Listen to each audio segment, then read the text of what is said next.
తెలుగు రాష్ట్రాల్లో ప్రస్తుతం వరి పిలక దశ నుండి ఈనిక దశ వరకు చేరుకుంది.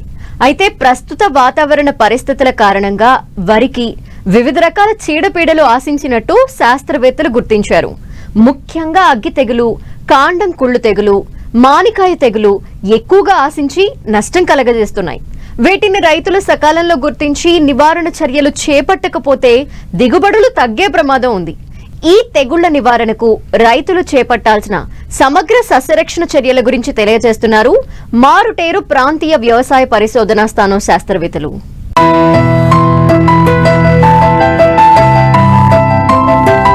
వివిధ ప్రాంతాల్లో వరి పైర్లు ప్రస్తుతం ఈనిక దశకు చేరుకున్నాయి. అయితే ప్రతికూల వాతావరణ పరిస్థితుల కారణంగా వివిధ రకాల తెగుళ్లు వరి పైరుకు ఆశించాయి.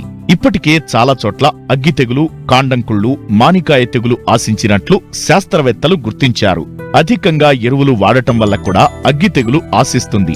ఈ తెగుళ్ల వల్ల ఆకులపై నూలుకండె ఆకారపు మచ్చలు ఏర్పడతాయి.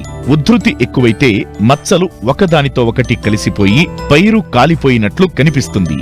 కంకి దశలో వెన్నులో మెడవిరిగి తాలుగింజలు ఏర్పడతాయి. దీనివల్ల దిగుబడులకు తీవ్ర నష్టం వాటిల్లుతుంది. ఈ తెగుళ్ల నివారణకు రైతులు ఎలాంటి సమగ్ర యాజమాన్య పద్ధతులను చేపట్టాలో తెలియజేస్తున్నారు పశ్చిమ గోదావరి జిల్లా మారుటేరు ప్రాంతీయ వ్యవసాయ పరిశోధనా స్థానం సీనియర్ శాస్త్రవేత్త డాక్టర్ రాంభద్రరాజు. ఈ దాల్వా సీజన్లో వరి పంటను ఆశించు ప్రధాన సమస్యల్లో అగ్గి తెగులు, కాండం కుళ్ళు తెగులు, దీన్ని దుబ్బు తెగులు కూడా అంటారు. దాంతోపాటు మానికాయ తెగులు. ఈ తెగుళ్ళు కూడా, ఈ మూడు తెగుల వలన కూడా వరి సాగుకి ఖర్చు పెరుగుతుంది. వీటిల్లో ముఖ్యంగా చెప్పుకోవాలనుకుంటే అగ్గి తెగులు నవంబర్ మాసం నుంచి ఫిబ్రవరి మాసాంతరం వరకు పంటను ఆశించి నష్టం కలగజేసే అవకాశం ఉంది. ఈ తెగులు ముందుగా ఆకు నార్మల్లోని ఆకులను ఆశించి మొదటగా గుండ్రని ఆకారంలో ఉండి వాతావరణ పరిస్థితి అనుకూలంగా ఉన్నప్పుడు గాలిలో అధిక తేమ ఉండి చల్లని వాతావరణం 20 నుంచి 23 డిగ్రీల సెంటీగ్రేడ్ లోపల ఉన్నట్లయితే ఈ క్రమంలో తెగులు బాగా వృద్ధి చెంది ఒక మచ్చతో ఇంకో మచ్చ కలిసిపోయి ఆకంతా కూడా ఎండిపోవడం జరుగుతుంది. దూరం నుంచి చూసినప్పుడు తగులుబాటున్నట్టుగా కనిపిస్తాయి కాబట్టి దీన్ని అగ్గి తెగులు అంటారు. ఈ తెగులు సాధారణంగా నార్మల్లో కానీ పంటకు కానీ విత్తనాల ద్వారాను, గట్లపై ఉండే కలుపు మొక్కల ద్వారాను మరియు ముఖ్యంగా గాలి ద్వారా సోకి పంటకు నష్టం కలిగిస్తుంది. అధిక నత్రజని వాడిన ప్రాంతాల్లో లేదా పొలాల్లో ఈ తెగులు ఉధృతి ఎక్కువగా ఉండే అవకాశం ఉంది. తెగులు నివారణకు ముఖ్యంగా అందుబాటులో ఉన్న మందుల్లో ట్రైసైక్లోజన్ అనే మందు అయితే 6 గ్రాములు 10 లీటర్ నీటికి, లేదా ఐసోప్రోథైలైన్ అనే మందు అయితే 15 ml 10 లీటర్ నీటికి, లేదా కాసుగామైసిన్ అయితే 25 ml 10 లీటర్ నీటి చొప్పున పిచికారీ చేసుకోవాలి. తెగులు ఉధృతి ఎక్కువగా ఉన్నట్లయితే మందును మార్చి పిచికారీ చేసుకోవాల్సిందిగా విజ్ఞప్తి చేస్తున్నాం. దీంతోపాటు ఈ తెగులు పంట లేటు స్టేజ్లో పొట్ట దశలోని ఈనిక దశలో కూడా వచ్చే అవకాశం ఉంది. ఈ దశలో మనకి వెన్ను యొక్క మెడ భాగంలో తెగులు ఆశించినట్లయితే ఆ భాగం కుళ్ళిపోవడం జరుగుతుంది. కుళ్ళిపోయిన భాగం నల్లగా కనిపించడం, కుళ్ళిన భాగం విరిగిపోవడం వల్ల ఆ వెన్ను ఏలాడుతూ కనిపిస్తుంది. ఇటువంటి సందర్భంలో గింజలు సరిగా తయారవక తాలు గింజలుగా కూడా అయ్యే అవకాశం ఉంది. దీని నివారణకు ముఖ్యంగా పొట్ట దశలో ఒకసారి మరియు ఈనిక దశలో ఒకసారి 2 సార్లు పిచికారీ చేసుకోవాల్సిన అవసరం ఉంది. వీటిల్లో దీనికి ముఖ్యంగా ట్రైసైక్లోజన్ అనే మందు బాగా పనిచేస్తుంది.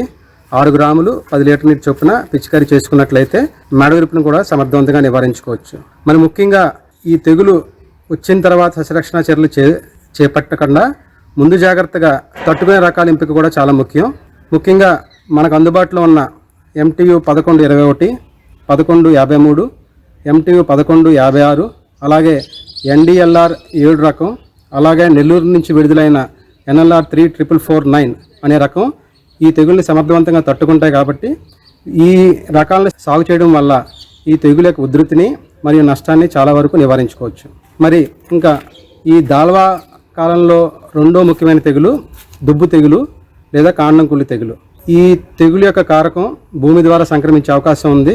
దాంతోపాటు పోయిన సీజన్లో విడిచిన మొదళ్ళు లేదా ఆకుల ద్వారా కూడా సంక్రమించే అవకాశం ఉంది. తెగులు సాధారణంగా పొట్ట దశలో మనకి కనిపించడం జరుగుతుంది. ముందుగా దుబ్బులో 1-2 పిలకలు ఎండిపోవడం జరుగుతుంది. క్రమేపీ దుబ్బులో ఉన్న అన్ని పిలకలు ఎండిపోయి మొక్క పూర్తిగా చనిపోవడం జరుగుతుంది.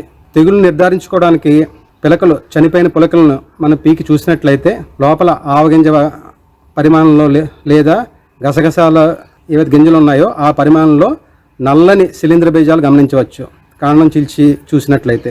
దాన్ని బట్టి ఈ తెగుల్ని నిర్ధారించవచ్చు. తెగులు సోకిన తర్వాత మందులు పిచికారీ చేసినా సరే అంత ఉపయోగం ఉండదు కాబట్టి ముందు జాగ్రత్త చర్యగా ఊడ్చిన 30 రోజులకు ఒకసారి 60 రోజులకు ఒకసారి హెక్సాకొనజోల్ అనే మందు అయితే 2 ml లీటర్ నీటికి, లేదా వాలిడామైసిన్ అయితే 2 ml 1 లీటర్ నీటికి, దాంతోపాటు టెబుకొనజోల్ 25 EC ఫార్ములేషన్ అయితే 2 ml, అదే 38 SC ఫార్ములేషన్ అయితే 1.5 ml 1 లీటర్ నీటి చొప్పున ఊడ్చిన 30 రోజులకి 60 రోజులకి పిచికారీ చేసినట్లయితే సమస్యాత్మకంగా కాండం కుళ్ళు సమస్యాత్మకంగా ఉన్న ప్రాంతాల్లో ఈ తెగుల్ని సమర్థవంతంగా నివారించవచ్చు. దీంతోపాటు గట్లపై ఉన్న కలుపు మొక్కలు పూర్వ పంట యొక్క అవశేషాల ద్వారా ఈ తెగులు వచ్చే అవకాశం ఉంది కాబట్టి వేసవదుక్కు చేయడం ద్వారా ఈ తెగులు చాలా వరకు కూడా నివారించే అవకాశం ఉంది. మరి మూడో ముఖ్యమైన తెగులు మనకి మానికాయ తెగులు. మానికాయ తెగులు సాధారణంగా గింజ పాలు పోసుకునే స్టేజ్లో మనం గమనించవచ్చు. గింజలు ఏవైతే ఉన్నాయో అవి బూజు కింద మారి క్రమేణా శిలీంధ్ర బీజాల యొక్క సముదాయంతో మనకు కనిపిస్తాయి. ముందుగా ఆరెంజ్ రంగులో ఉంటుంది, తర్వాత క్రమేణా ఆకుపచ్చ రంగుకి నల్లగా మనకి మారి మానికాయలు కనిపిస్తూ ఉంటాయి.